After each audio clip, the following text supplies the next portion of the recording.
what are you most proud of in terms of how your work is contributing to their protection?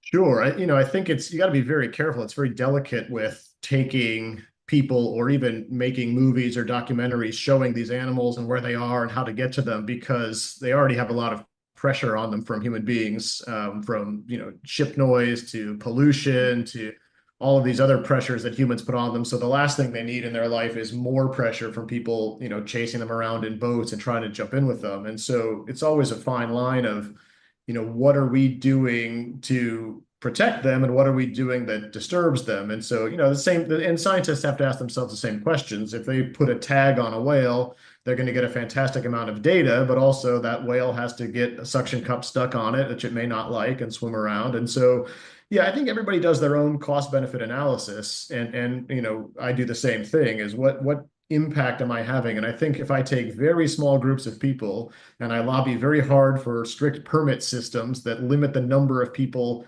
out at sea with whales, in the water with whales, that, if those things all line up, and we try to do that in everything that we do with the tourism side, especially, you can take, subsets of people out to see these amazing animals. And over the course of my career, I've taken, hundreds of people, and some of them have gone on to be massive contributors, both financially and on the big screen to the lives of these animals and the protection of these animals. So I'm very proud of that, especially proud of the hundreds of people I've shown whales and the amount of time and effort and money and screen time that a lot of those people have given to these animals, which I think contributes to their protection and their understanding.